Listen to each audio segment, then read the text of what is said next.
Hey everyone, welcome to Lines on the Page. I'm your host, Thomas Price, and we are on season 2, episode 9. And just large, just a bit. Awesome. I guess tonight is going to be a bit of a chill night. So, long story short, as to why I picked Eddie Munson from Stranger Things, I have apparently created a thumbnail sketch down in my sketchbook which I actually kind of had to tape off the other side because I'm still deciding if I want to show off whatever is here. Uh, for the second sketchbook, lines on the page, or sorry, between the lines, volume two. And yeah, so something that's kind of been in the burners for about 2 years now, and I just figured, you know what? Let's just go ahead, rip the band-aid off. Let's just go to town and make this the full-on 11 by 17 piece that it needs to be. So I kind of went ahead and quickly had to grid out the pseudo fisheye perspective. It's a little bit of 3 point perspective as well. But, anyways, I'll get into the details of that later. But first, our typical housekeeping for the show.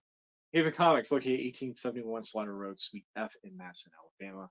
And please remember to like and subscribe.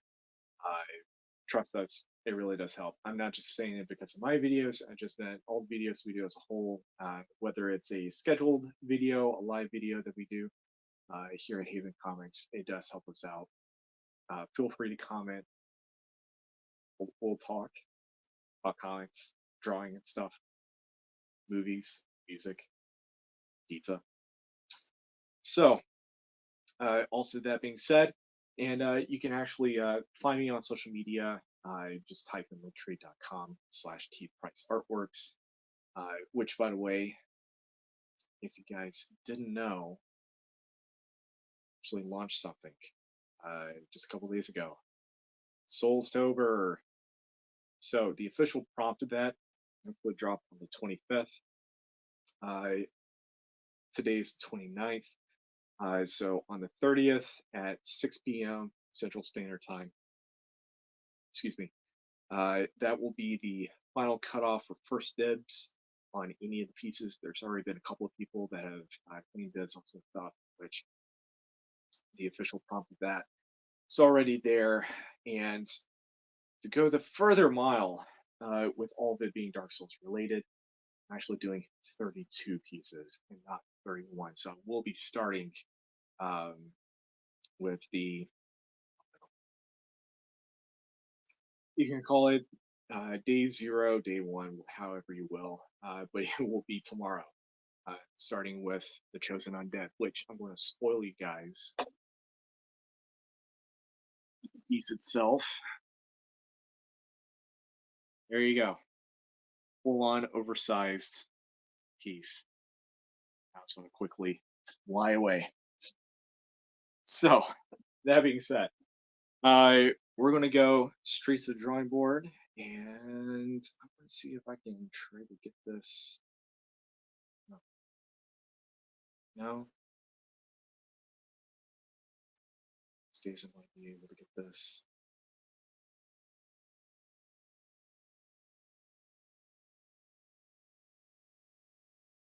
This is going to drive me up.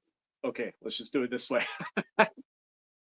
You tell it's been a while. All right, so about 2 years ago, I was wanting to do a piece of the Master of Puppets section of Stranger Things season 4. I want to say it was either episode 8, episode 9, somewhere around there. And wanting to have Eddie Friends there playing guitar, Dustin being a fanboy in the background, the wall vamps, and the demo bats flying in the background with the lightning.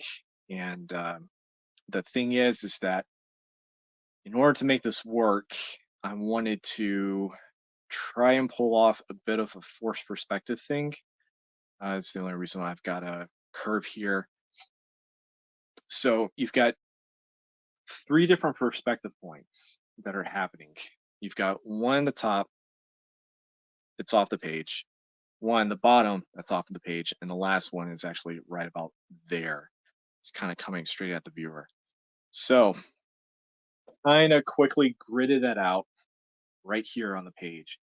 Uh, so we're going from I'm guessing this is going to be like a 4 by uh, I don't know, 4 by 8 maybe. Not exactly sure what the specifics of the size, um, but yeah. So we're going with something small like this, and we're going to put it on this, which the dimensions of this is going to be 11 by 17. And if you're wondering how did I grid all this off, I used a fancy little tool known as a T-square. Now, T-square is this thing right here. Now, this is a bit oversized, and the only reason why it's oversized is because it's going to be able to use this thing right here. You can find them smaller sizes or smaller pieces of paper, but that is basically how you use this thing. So, uh, in this case, I just basically kind of plot this down, and it has two right angles on either side. And it also helps whenever you happen to have uh, using like a right angle triangle or a square or whatever, and you're able to grade everything off and all that sort of stuff. Anyways, uh, deadpan center straight down, and so the mythical points for that going this way and this going that way are about right here on either side. So it was basically just a bunch of uh, guesstimating as to how far out it was going to go, but basically laid it down. As you can see, so there's going to be some futzing around regarding the layouts of all this. And if you have any extra questions about perspective, uh, go ahead and just drop them down in the chat, and I will try to get to them as soon as I can.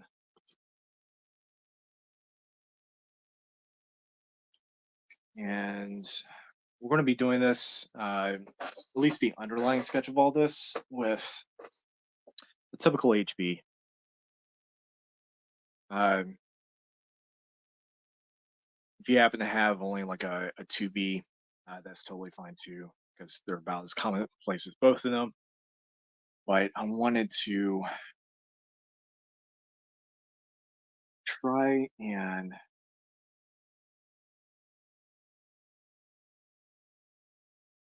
get the overall vibe of all this, which I may actually have to bend the body forward. So I think it's just a little bit too straight.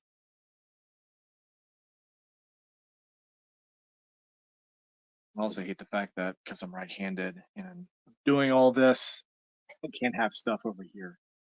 So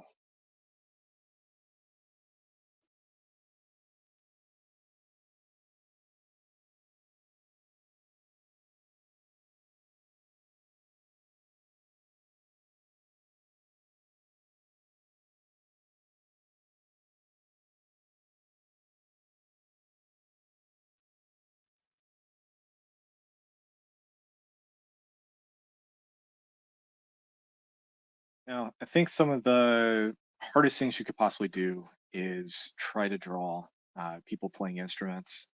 I rank this up with trying to convincingly draw um, someone riding a horse or on motorcycles. I feel like it's in that same ballpark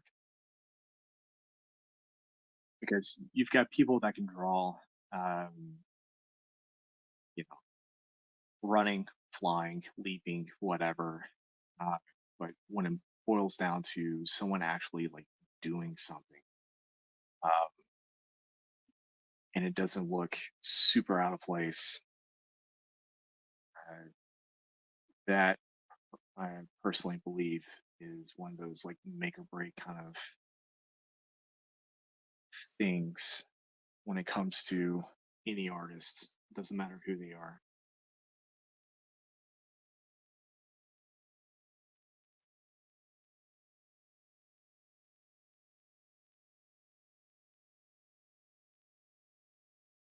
Just a bit more. So the hardest part about all of this is just even though yeah it looks kind of angular with all of the different lines kind of put out there, we'll start to bend certain things here and there, and just to give it that, I don't want to say uneasiness because they're in the upside down, um, but basically just to give off this element of uh, cool, but yeah, it's still theoretically uh, there.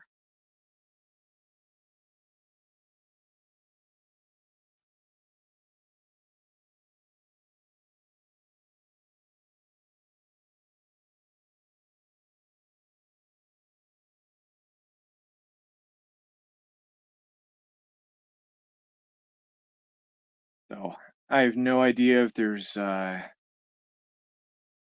anyone from either Florida or Tennessee that happens to be watching this, especially Florida.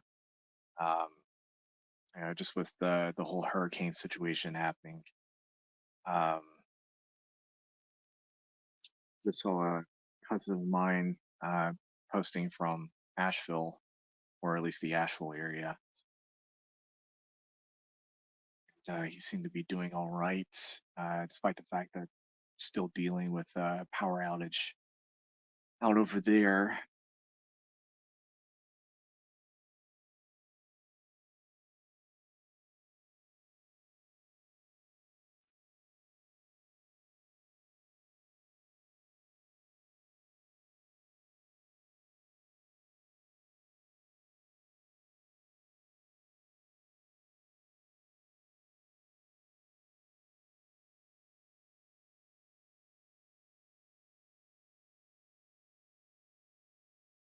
So, one of the other things that I'm not going to be doing for this is attempting any sort of likeness, realism, none of that.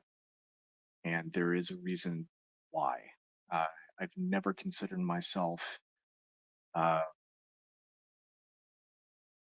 that type of artist. I've never wanted to pursue that. And partly it's just because, with comics, yeah, sure, you kind of need to convincingly know how to do uh, certain things like chairs or animals, uh, vehicles, so on and so forth. But and it's not to employ the rule of cool, which is you can make it look cool, then everything else is just kind of whatever. Um, but the main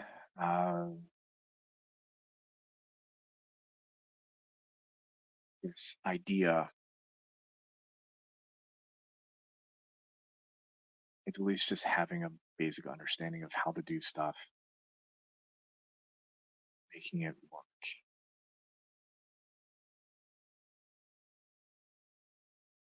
Also, the other interesting thing about this is that I'm basically interpreting my sketch from about 2 years ago,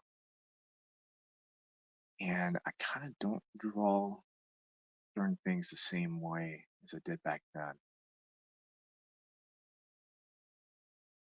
So I do apologize if I have to get like super into the screen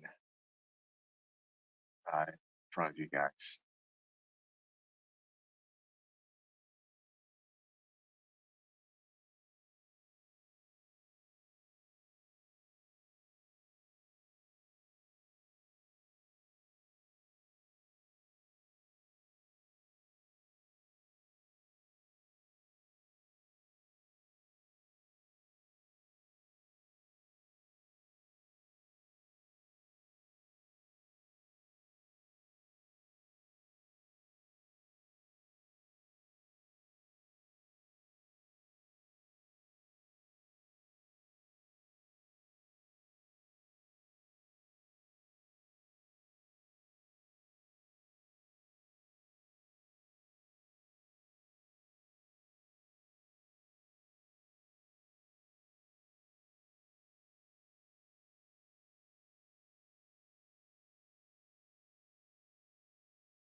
The other thing to keep in mind is that when you start using forced perspective of any kind, certain things are going to look a little skewed. So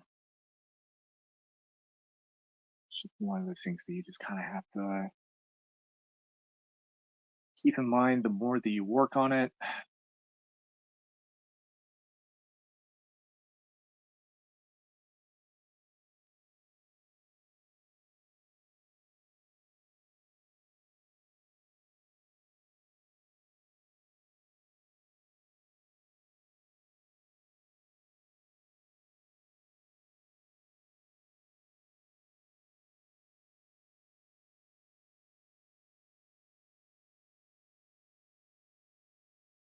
I also feel like this is, it's another good moment of sorts to do something along the lines of Stranger Things, just because we are entering the Halloween season. I want to watch season 4 again, just for nostalgia's sake. I'm not sure exactly what season 5 is supposed to be coming out. I just know that they've posted about um,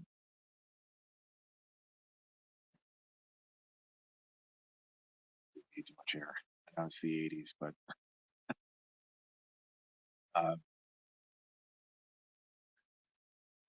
I thought I would actually have to say this. It's too much hair. Well, it is the 80s. If you're drawing, you same as usual. Thanks, Josh. um, all right. So, ladies and gents, the one and only Josh Olive. But yeah, never thought I would say the words. Man, that's too much hair. Oh well, it was the 80s. So,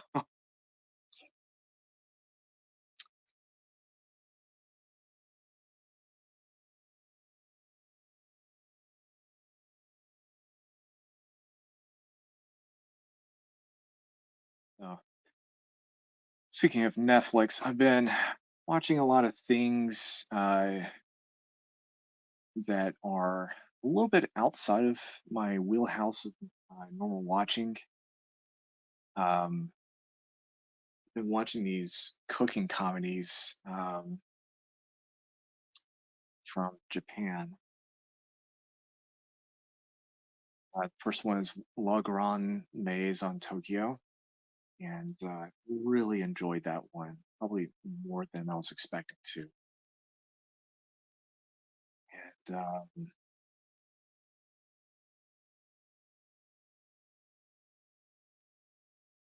let's see, I also watched Fairmont's Cuisine. It technically, I guess, is a cooking comedy. I mean, there was like the comedy in it wasn't as apparent or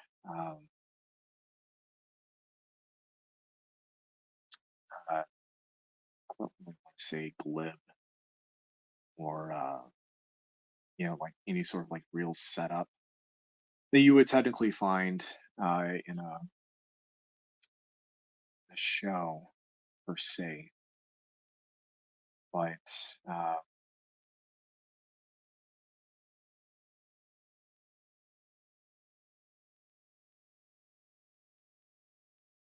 it's definitely one of these choices that it wasn't super apparent for me to just be like, oh hey, yeah, let's go and do this. I really wasn't any good foresight to it. It was just wanted to find something different,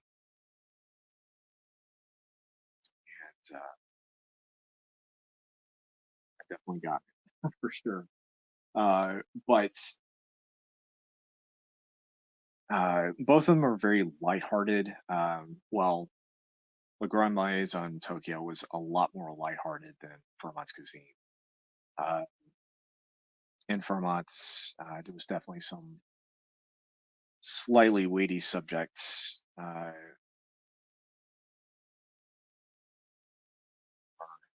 subject material, I should say, that happens, um, with a couple different characters.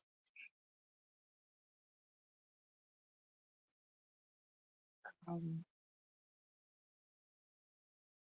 Nothing too, um, I guess, like not PG because they're both. Um,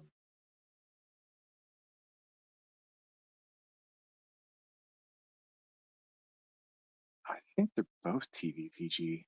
Now that I'm thinking about it, but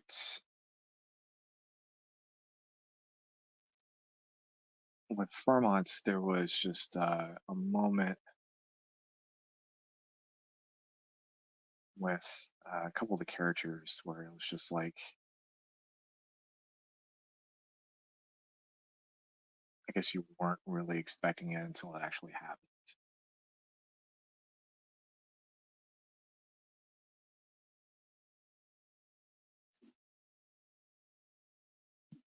Uh, but before I continue on, okay, so one of the hardest things to ever do, and this is just coming from a person that actually does play guitar, is actually just mapping out the fretboard. And considering that we're doing this at a particular angle where you're really only seeing about what I'm going to call uh, about a three-quarter turn, uh, specifically a three-quarter turn where the body of the guitar is kind of angled a bit up this way.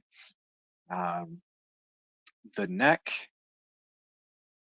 of the um, guitar itself, uh, which I guess there's really no other way to explain this except, I guess, drawing on a scrap piece of paper. So if you're looking at a guitar neck, so the headstock would be here. So you have a thin strip on top, which is the fretboard, and then you have the neck itself. Now, with any guitar neck per se, um, if it's a what's known as a bolt-on neck, you're going to have part of the body is going to automatically uh, be built right here. So you have like I'm going to say a couple centimeters of space between the fretboard and where the actual body of the guitar is, and it's called bolt-on because you've got literal bolts that are being put in there to fasten the neck to the body of the guitar. And most cases, it's usually about 4 bolts. When you start getting into extended range guitars and basses, you're looking at about 5 or 6 bolts, and that's just because uh, the neck size is bigger, longer, etc. Um, and then you also have another type, which is known as a set neck, and that's where uh, the neck of the body is literally set inside the body of the guitar, so there's no bolts in it, and there's enough of a paint job covering over all of that so that you really can't see it. But inside the neck is a piece of metal known as a truss rod, and that's where you do intonations, and they're usually about right here, uh, unless you're dealing with something like the Everton Bridge or uh, headless guitars, and then the intonation with the truss rod is actually down further in the body towards the bridge. So, anyways, there's your luthier spiel of the day. But that's basically how that works. So, in the case of the guitar that Eddie's playing, which is a BC Rich, I think it's It's either a mockingbird or it's a bitch. I'm not sure which one it is. And yes, that is exactly what it's called. Um,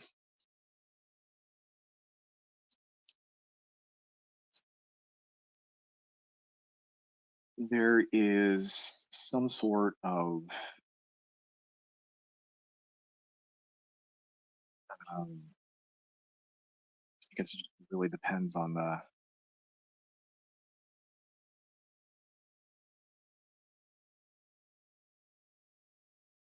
is the year of the model, but I'm pretty sure these are bolt-on necks with this guitar. So that being said, you know, you're really not going to see it unless the entire guitar was flipped over. But just for the sake of uh, trying to put this whole thing together like a luthier, uh, one of those things that it kind of helps to know so that you're not, I guess, drawing the wrong thing. And oh my God, there are so many artists I can think of. And we're talking world class artists, uh, you know, who's who in the industry within like the last 10, 20 years that cannot draw a guitar correctly with the correct amount of, uh, you know, frets or string trees, all that, tuning pegs, the whole nine. It's pretty bad, especially when people are drawing spider punk. Oh my God. Quick Google search. That's all I have to say. All right. Do apologize for the rant. But, anyways, uh,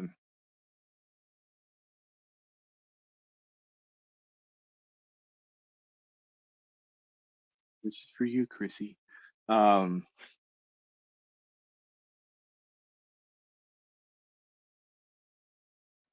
so,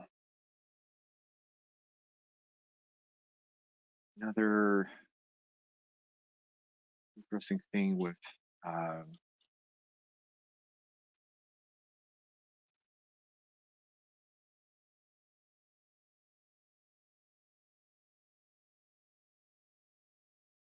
basically trying, um, someone trying to hold a guitar pick. Um, actually, now that I think about it, I think there's really only one person that actually did a piece of Eddie Munson about a year ago. Stas Johnson. That was probably the most. Uh, first off, it was an awesome piece, um, but it's probably the closest that I've seen of someone actually trying to draw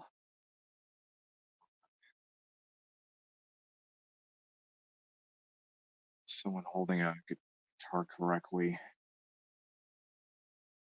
drawing a guitar correctly in general.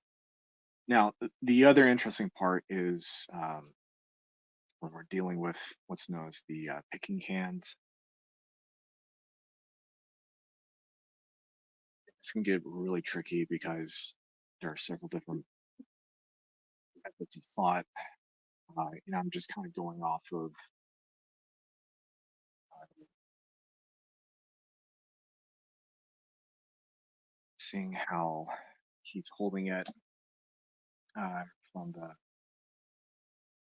screen, but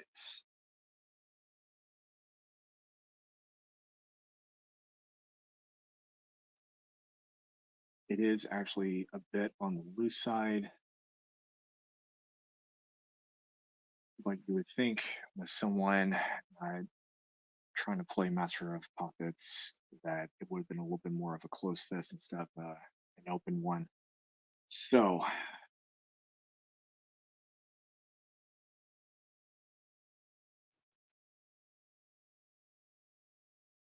and the reason I'm saying that is that there actually is a bit of a proven um,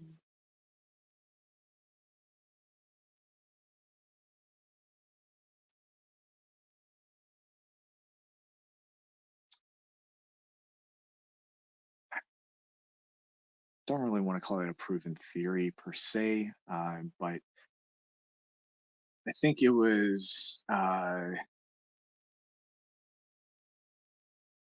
either Dave Mustaine or Kirk Hammett, uh, but it was a video where they were talking about picking hands and the difference between having a closed fist versus having slightly open. So I just happen to have a guitar pick on me. There we go. So what I'm talking about is closed fist technique versus the open hand technique. Uh, with this, everything's a little bit more percussive, and you know you're going to be able to have that attack happening whenever you're playing. With this, you can still technically have a bit of percussiveness to it, but there's almost a little bit too much giveaway. Um, there's not as much, unless you're heavy-handed, regardless. There's not much really adding to that percussiveness. Usually, it's considered, I guess the more strummer kind of hand versus uh, the metal technique of it. So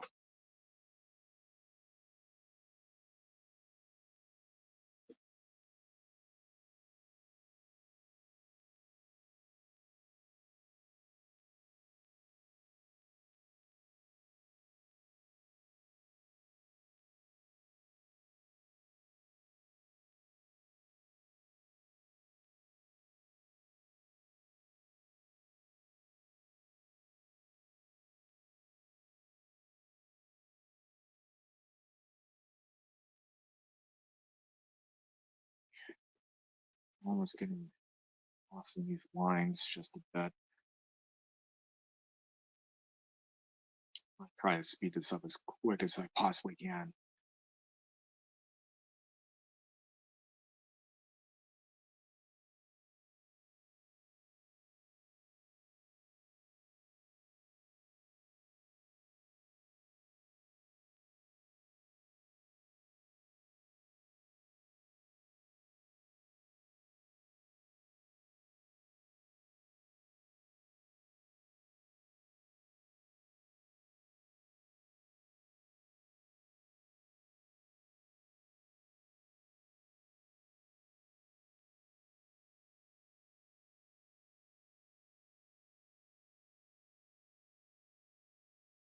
Yeah, aside from uh, watching those two different comedies, I've just started watching uh, a historical piece called Barbarian or Barbarians, and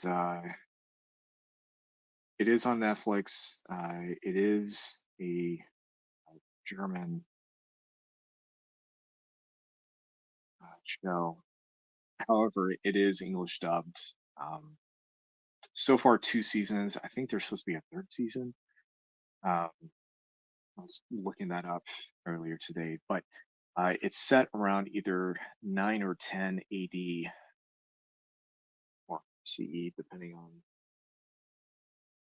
the person watching this. Um, but it's about the Germanic tribes,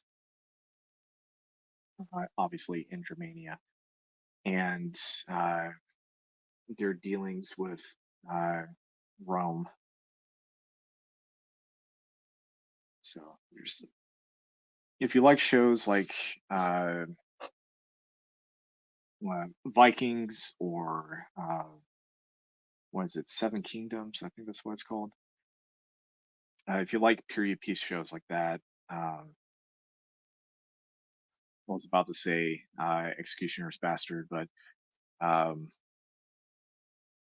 yeah, I would definitely say give it a go. See what you think. Uh, Personally, enjoy it simply because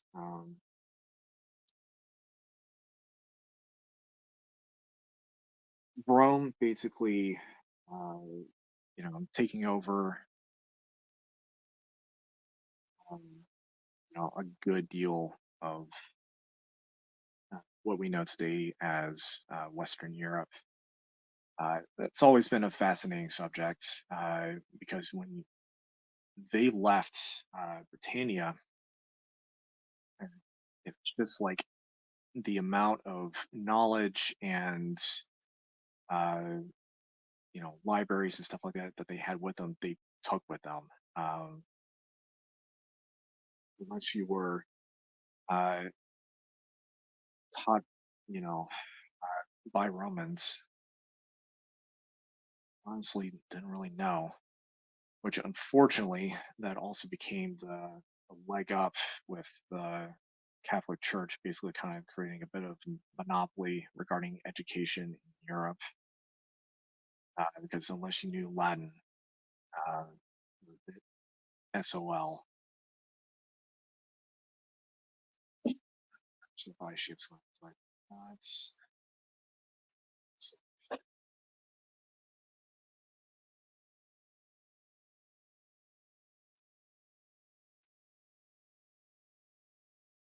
it the warlock? It is the warlock. Okay. Ha, there we have it.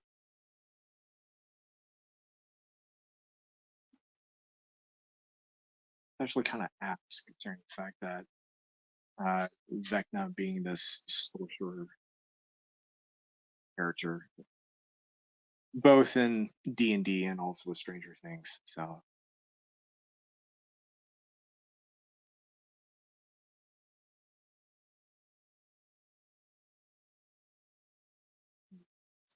let's go this more wide angle. All right. So at least know that the neck humbucker is going to be right here, which means the bridge is going to be about right here.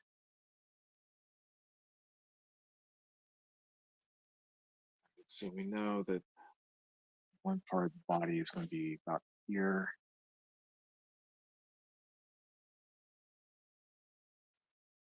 It's going to be about here.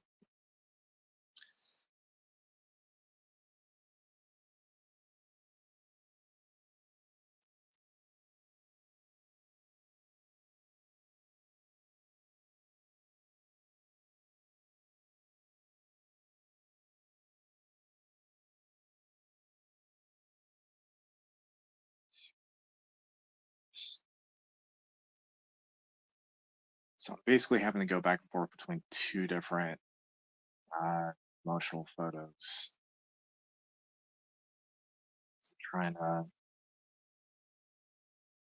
figure out exactly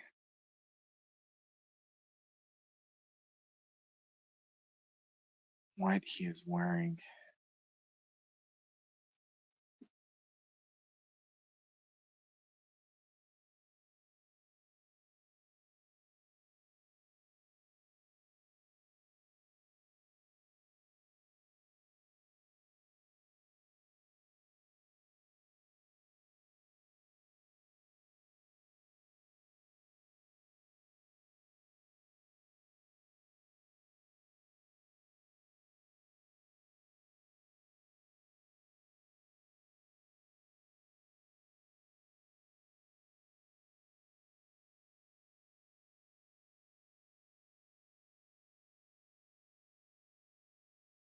Apparently he is wearing a watch.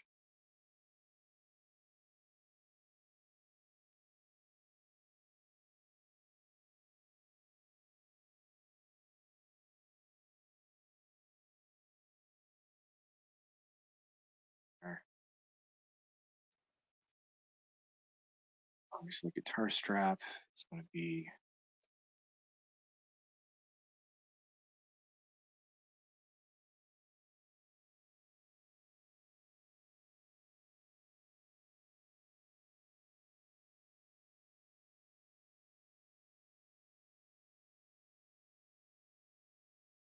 here.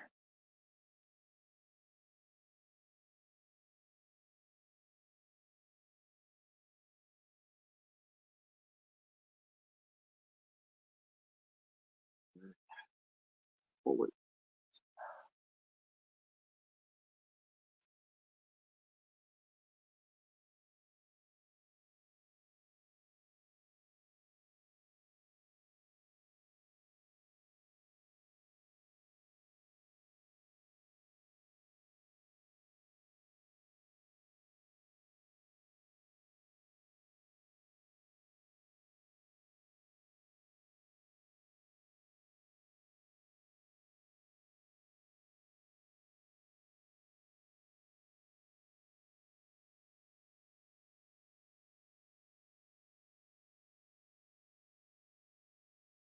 Jeans, obviously, some rip right here at the knee.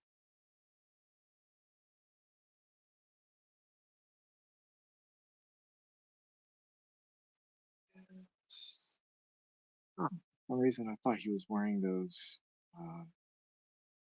sneakers, but apparently he's wearing boots. Not a problem.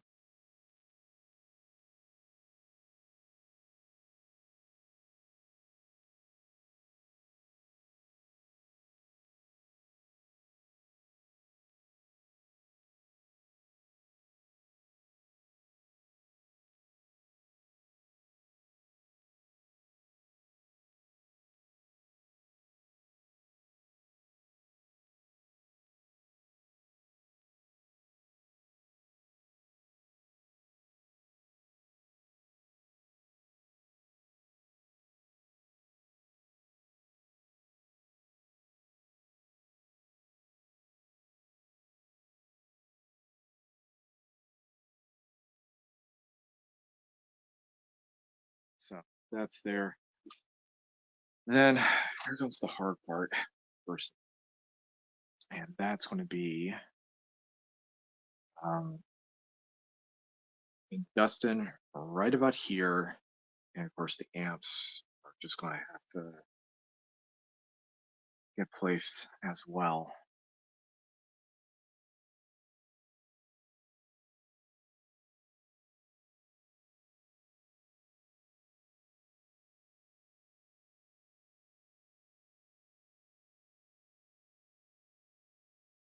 So we're going to actually have a little bit of fun starting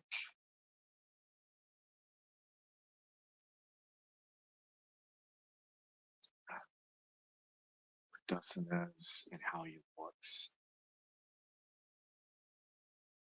So, why not?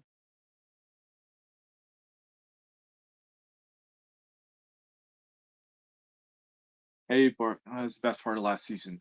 I agree. Uh, Although I really did enjoy, um, I guess the whole. I don't really want to call it the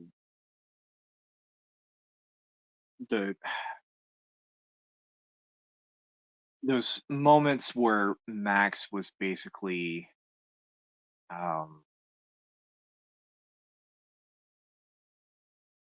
it's not really so much PTSD. It's more so just dealing with trauma, uh, and just the fact that she was just constantly listening to Kate Bush and just whoever else it just happened to be with whatever tapes that she was picking out. But I definitely enjoyed those moments, and of course, can't really go wrong with Kate Bush. But I am a little bit biased about that.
You're gonna repeat that real quick.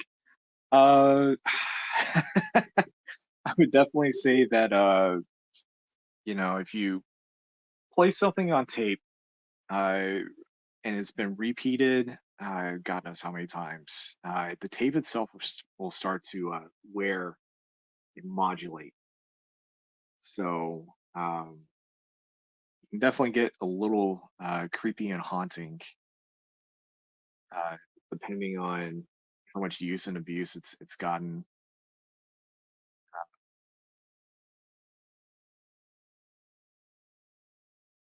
But I do have a theory regarding Eddie.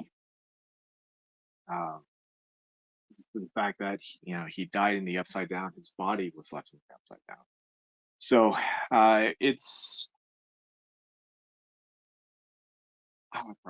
it's the scene where everyone is at his trailer and they're going through all the tapes.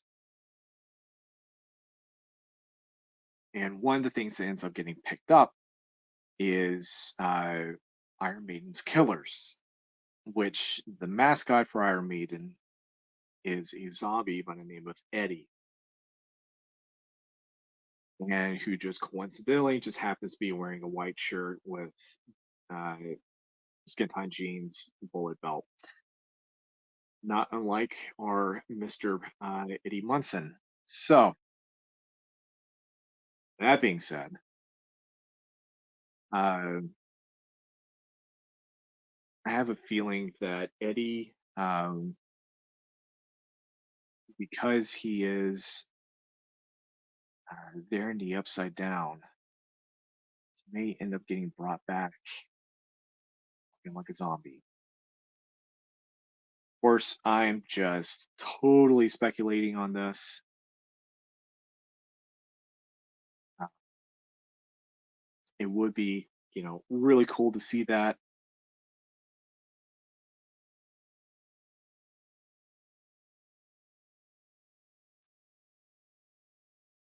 but I think it would be a really nice nod, not just for Iron Maiden fans, but just that little bit of history continuity. Because, like, when you look at the previous seasons, there was always a horror movie attached to each season. So you had, um, I know that the thing was brought up at one point. I don't remember. Obviously, Ghostbusters was either in season two or season three. Um, I don't know if Poltergeist was brought into it or not. I've got to rewatch all of that because my mind's blanking. But Nightmare on Elm Street was the movie in season four. So you had those moments of, uh, you know, evil dude basically plaguing kids, um, and of course the D&D crossover. So you had both of those things,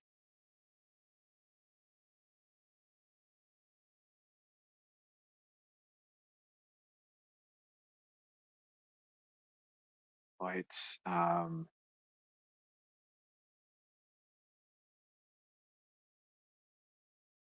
uh, what was I thinking of? Oh yeah, so if I got my timeline correctly, that means that the next big horror movie uh, would be Hellraiser.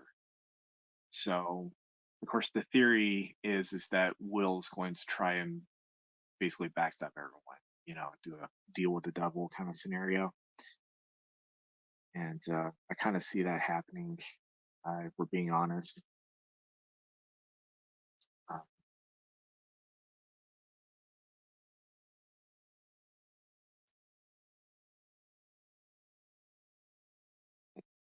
which my other theory is that um, Finn Wolfhard is probably going to be the first one to go um, in the next season. I'm just calling it. I'm saying it right here, right now. Doesn't happen. Well, it was a good theory.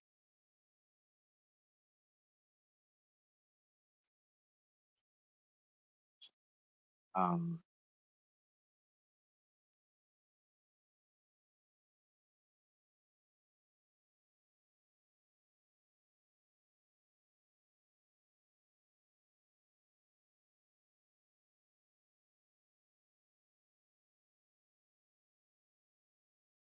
yeah. I think that Will is going to try and um,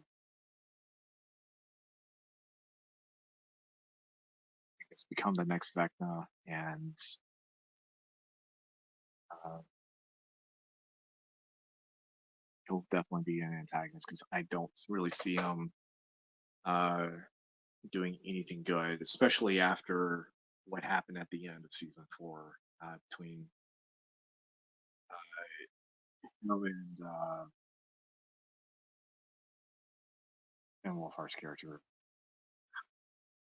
Oh, I forgot what his name is, but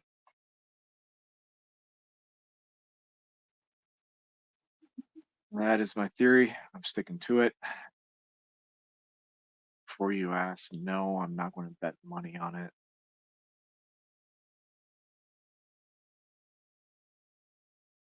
But when it does happen, I'm definitely going to be like Leo DiCaprio in the that meme from the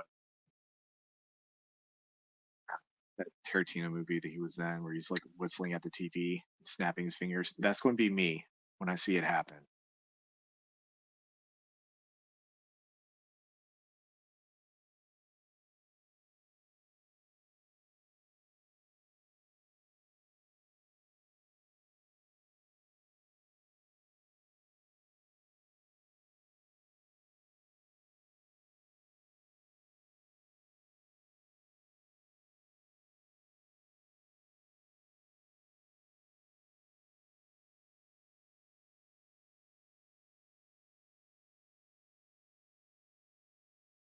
I think along the lines of a brawl. I think you meant for Vecna. Um, possibly, maybe. My my theory is that he'll probably be the inside man for the Upside Down whenever they go back.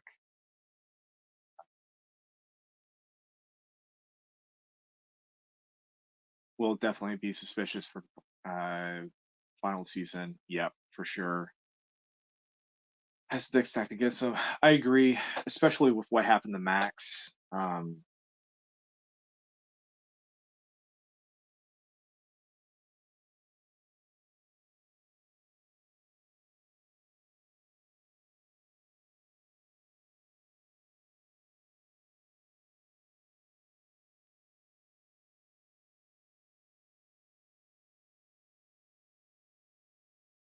I have to do this. I'm actually trying to figure out Wilson's wardrobe. It's in the Upside Down because I know he has that sweatshirt poncho combo thing.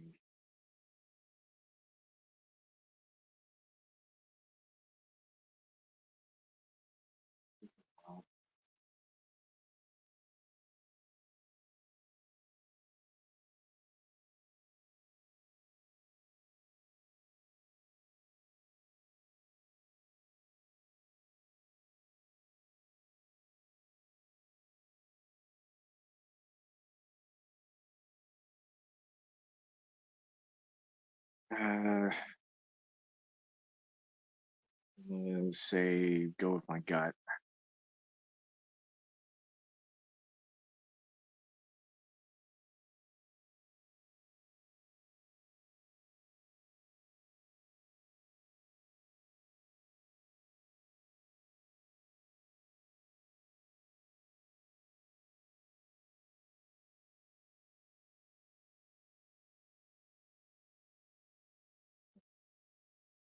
Seems good. Seems fair.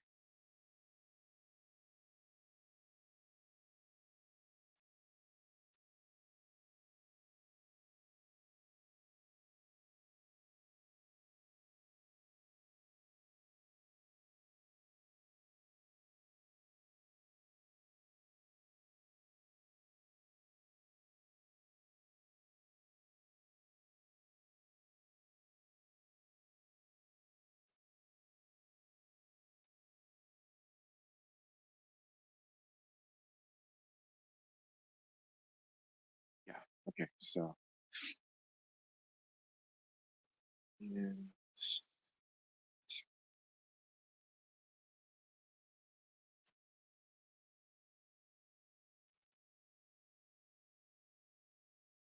so there was someone that actually did. This was maybe a couple months after season 4 came out, and it was piecing together all of the amps that were used on top of the trailer during that moment. And because that was one of the things that kind of got me scratching my head, um, is I actually know how some of those amps sound.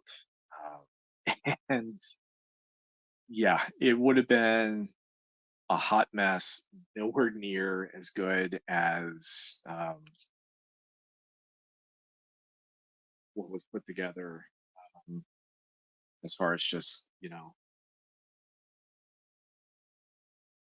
them playing Master of Puppets in the audio. Now, I will say that um,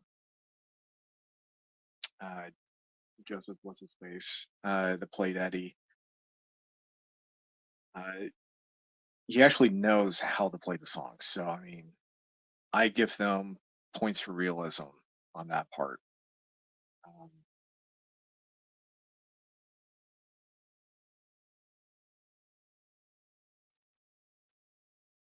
but as far as just like,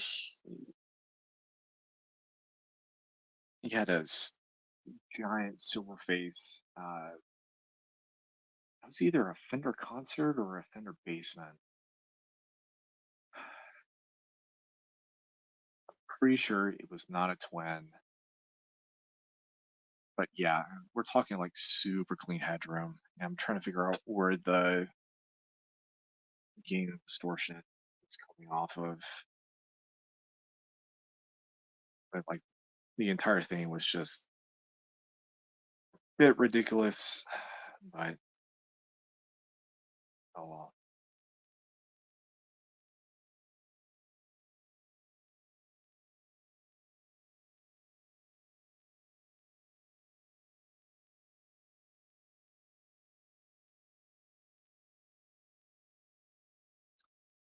May have to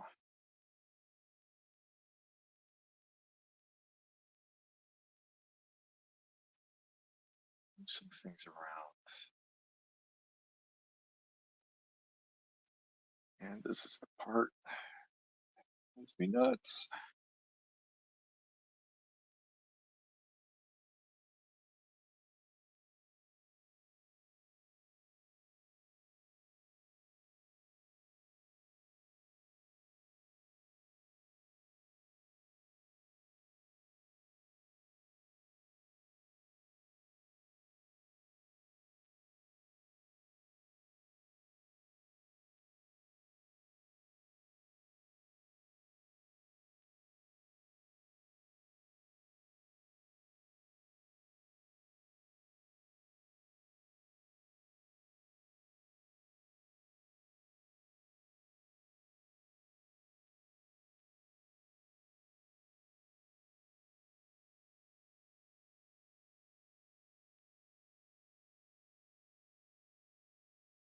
Oh, of course.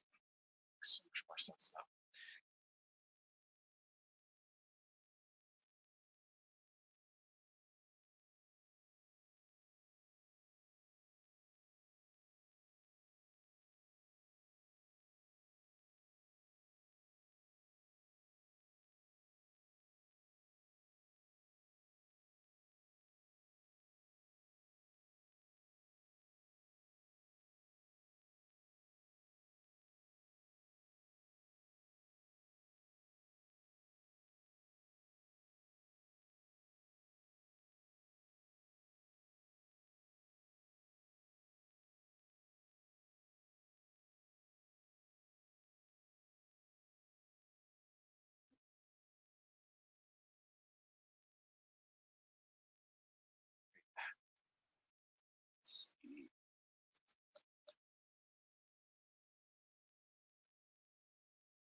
I do apologize for like being like super silent.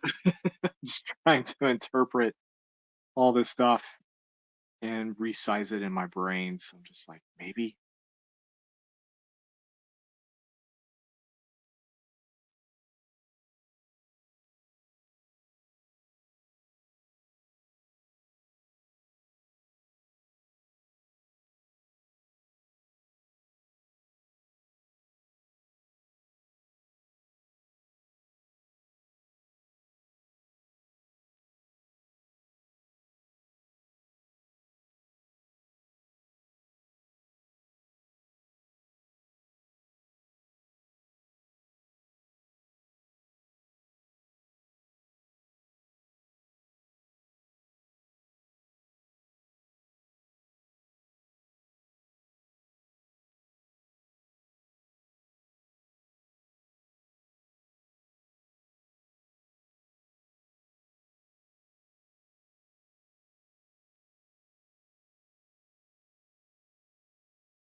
Bad. Oh,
there we go.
That.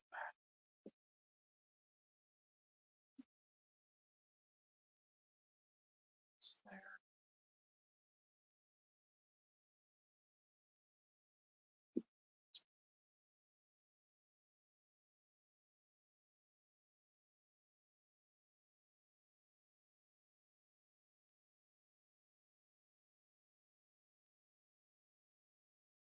1, 2, 3, 4, 5,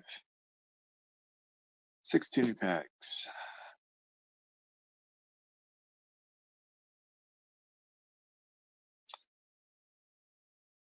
not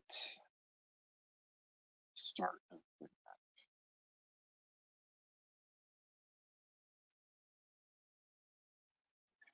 yes.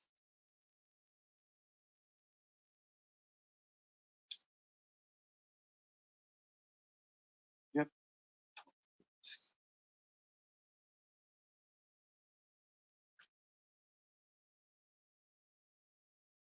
So, if you ever want to learn how to quickly draw a fretboard, the frets start bigger near the head, and then they get smaller towards the body. So, in this case, with it being 24 frets, you're going to be drawing 23 lines. Yeah.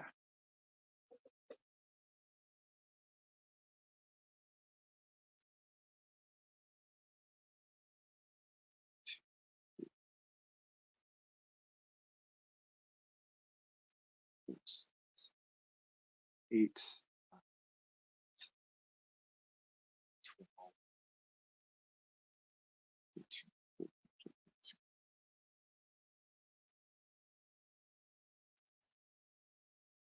2,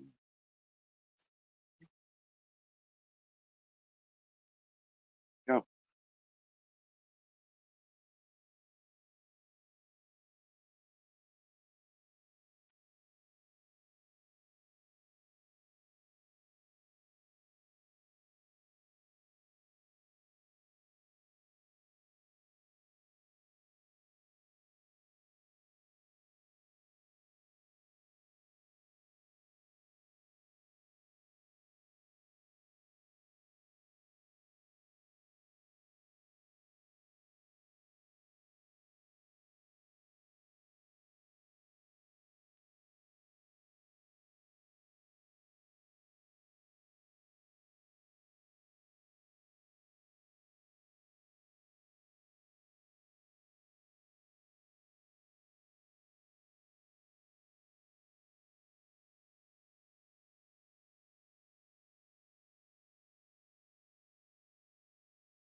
All right.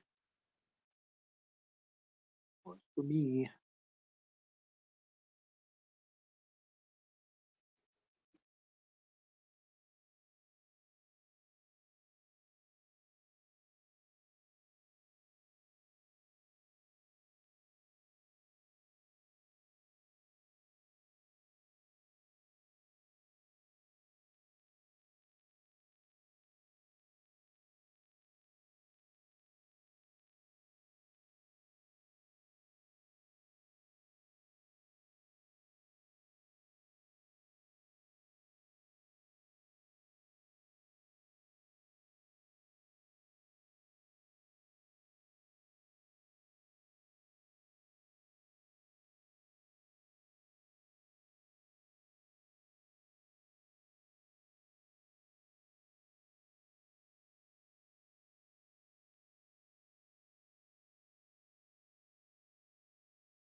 So, main idea down, and then weird stuff. That quick.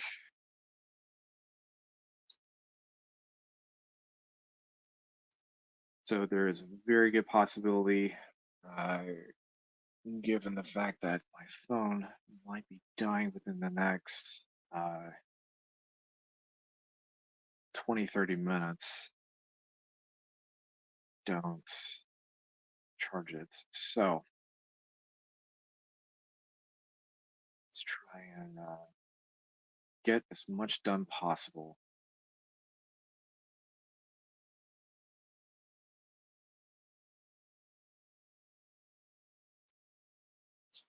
So this piece, once it's completely inked and scanned, I'm probably going to have this available for sale uh, outside my portfolio, and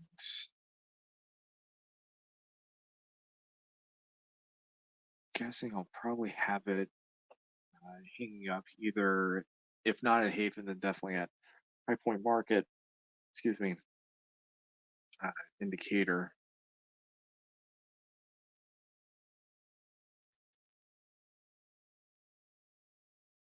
Which, by the way, since I probably have not mentioned this part,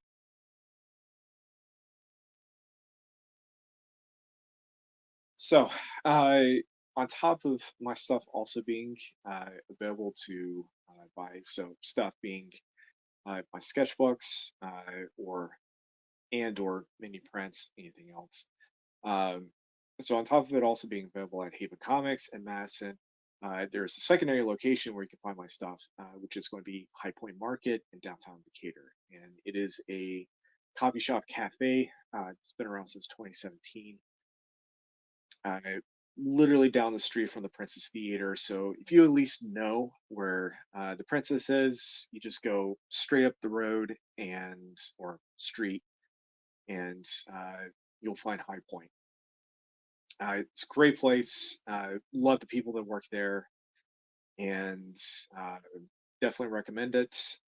They've actually just started to stay open later than normal on Tuesdays and Wednesday nights, because they usually close up at about like 5:30 or 6 uh, during the week. So they're staying open until 8 for these movie nights. So anyways, family friendly environment. Definitely recommend it. And you can find more of my stuff there. And there's actually going to be larger pieces that I'll be doing throughout the year that I'm going to get frames, and they will be for sale over there. So if you don't see it at Haven, more likely that's where it's at. And I'll let you guys know when it's done and where you can find it if you want to get it. So that being said, let's go straight to the drawing.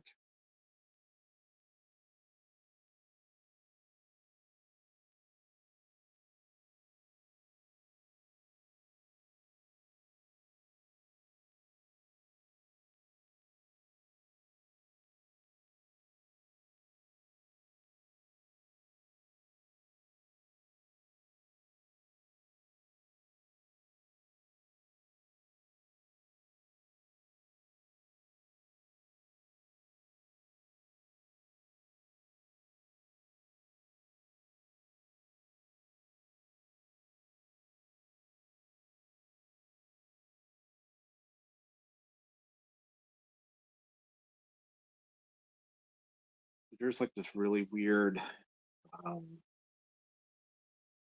overgrowth membrane stuff that's like growing all over the upside down version of Hawthorne or Hawking's. Sorry. And it would be remiss of me if I did not try and draw some of that.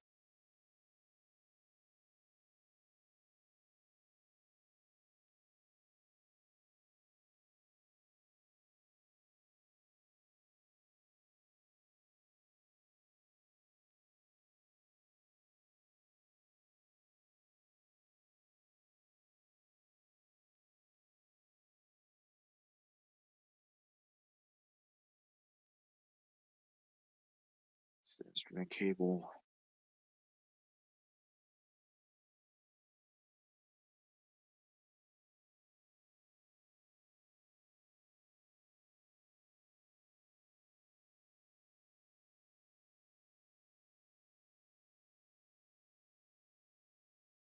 I know it looks like a lot of loose scribble stuff. Whenever I'm inking things like this, I don't really even uh, don't really tighten up the sketch at all. I just happen to know exactly what I'm going to do with it and how much of it and where. So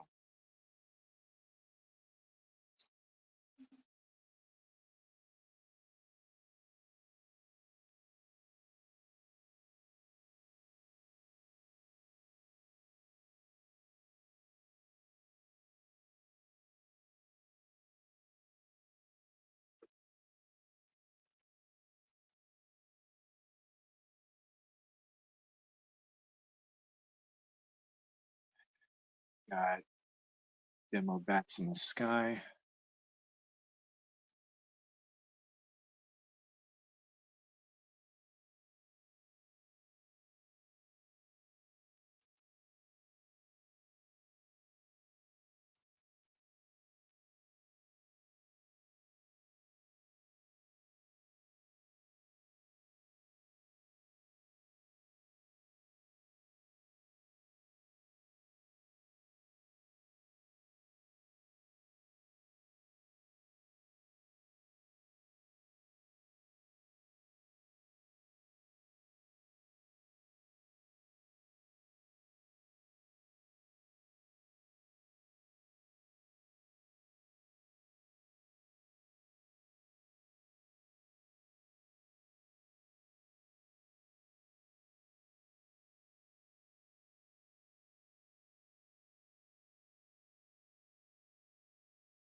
So I think the demo bats, I can actually put all that stuff in post.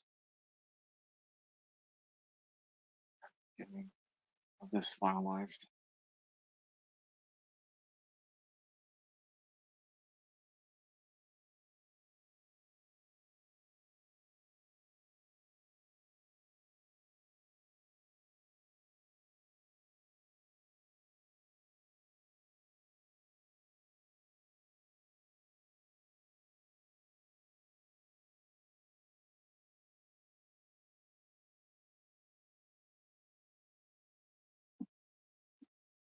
Oh goodness.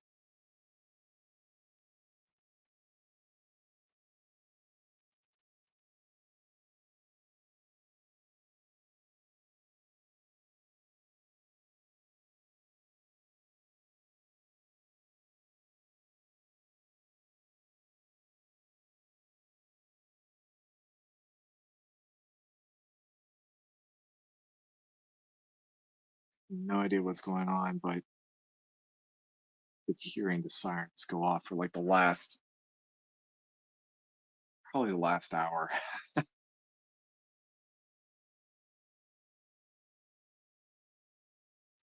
before anyone says anything, it's definitely an ambulance.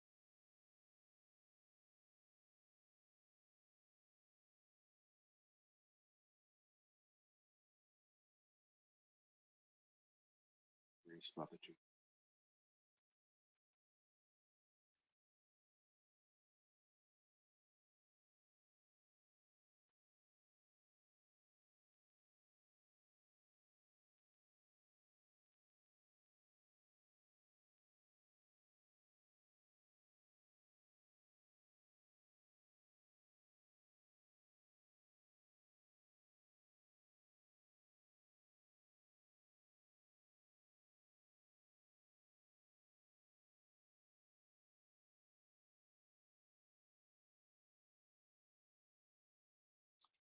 So this is a part where I'm going to be like, I'm going to use the unfortunate rule of cool. So I know for a fact that in season 4, when he's doing all this, he has a headband on. I'm not going to draw that. Um,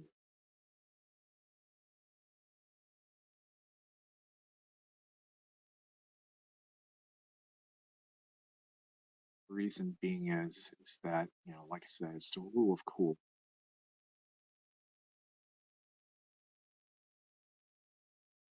It's one of the few times that I'll actually really even use it.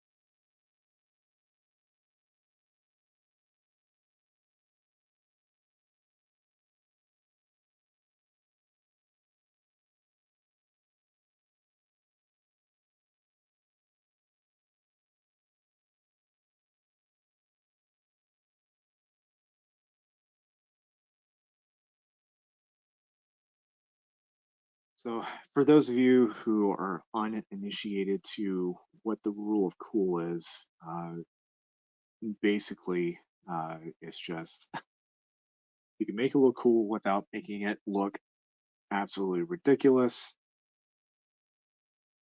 then go for it.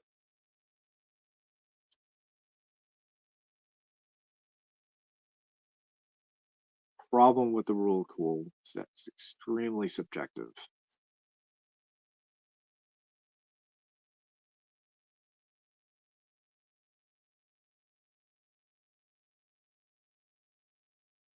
It's- People tend to, specifically comic artists. Sorry, I didn't mean to hit the camera.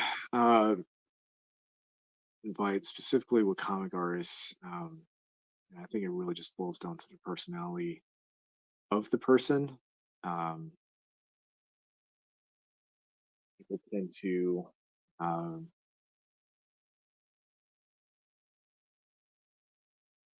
use the rule more than actually follow it ever so slightly.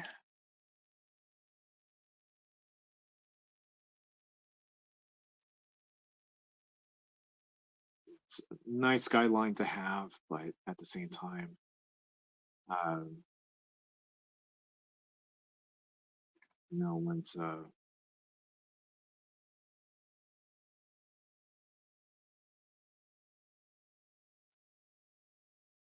sit back and um, remember fundamentals.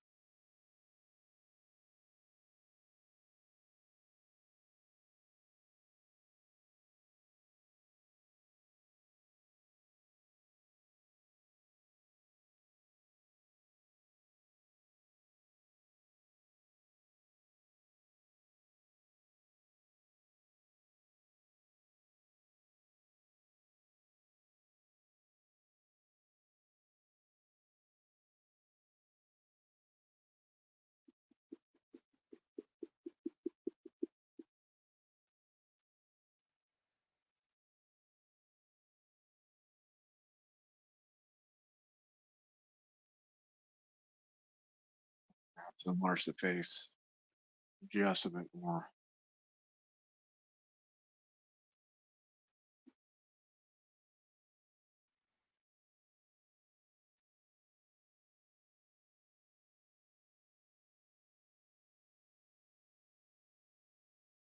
So, one of the best things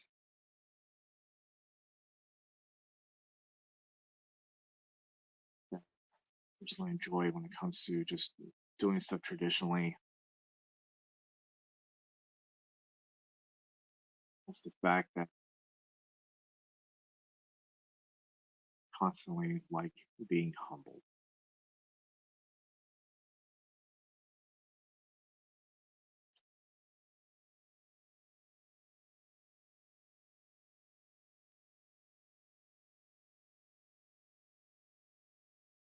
like knowing that uh,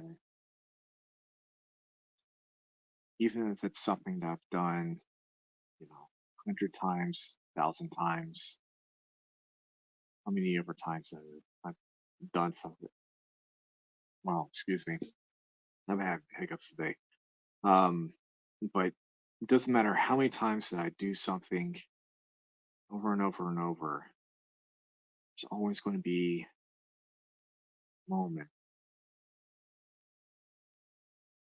it just doesn't look correct.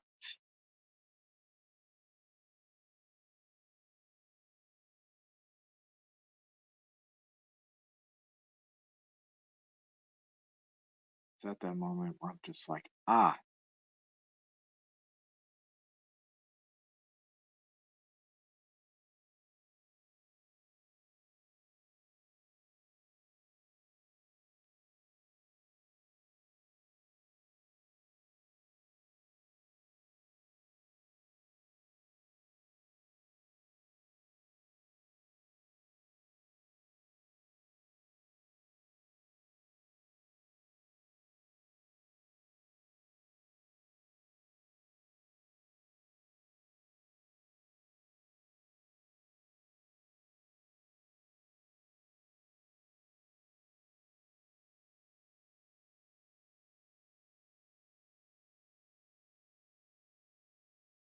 that explains it.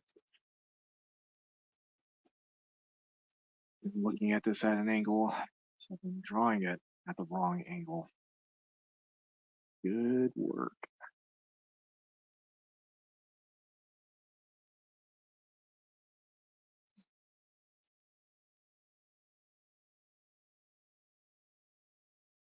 Would have saved me so much time like over an hour ago. But like I said, it's one of those moments where I do this traditionally, and lo and behold, figure out what just happened and get humbled.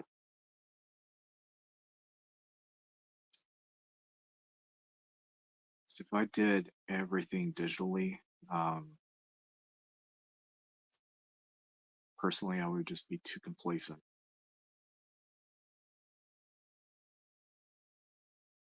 Can't just control Z out of everything.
No, don't get me wrong. Uh, I don't have like any sort of disdain or phobia when it comes to working digitally because I do have to use it.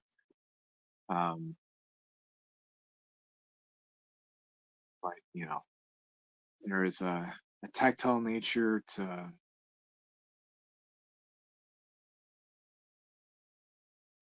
um, doing things traditionally. There's a limited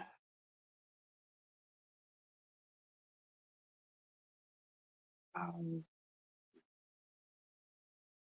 amount of resource whenever you are working traditional.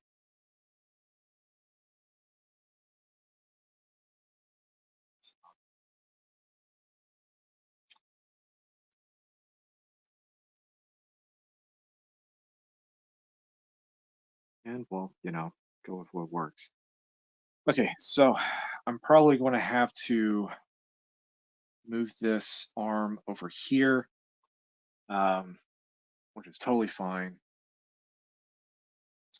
But I would say pretty close to the final thing. So, or I guess final in the sense of the thumbnail. So, yeah, phone is on like 20% rate. Right.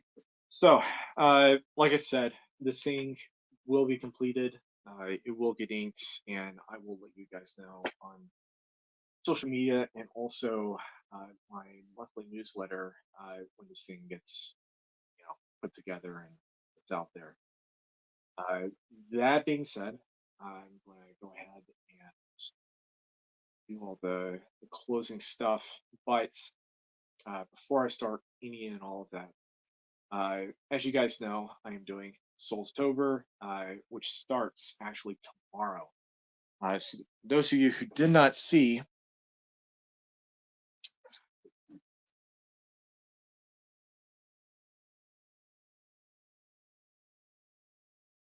here is day one, which starts tomorrow. So completely oversized, same size as this.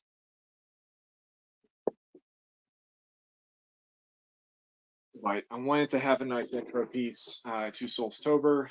Uh, so felt like doing the shows in Undead. I just kind of made sense. Uh, but that being said, we are dealing with 32 characters. And that's everything from you, the main character, plus all NPCs and bosses, which keep in mind, there's obviously more than 32 of them between all three games of Dark Souls. So trying to whittle all that down, it's not easy. There's a lot of going back and forth with the list, but I think I narrowed it down decently well. Um, but so far, I feel like it's a good list, decently strong list, and also super thankful for some of you that have tried to put dibs on some of the pieces. I know there's two of them that um, two different people are going to have a bit of a dip war. So we'll see uh, whoever is the victor. But all that being said, thank you guys again for coming out tonight and taking time out of your rainy day or weekend, I should say, especially if you live in the southeast. So, uh, Haven Comics, located at 1871 Slaughter Road, Suite F in Madison, Alabama. And please remember to like and subscribe. Um, there we go. And if you want to know where you can find me on social media, just type in tpriceartworks in your search bar of your preferred social media outlets, and 9 times out of 10, you will find me there. If you cannot find me there, just go through my link tree, which is actually on that little picker that's going across the screen.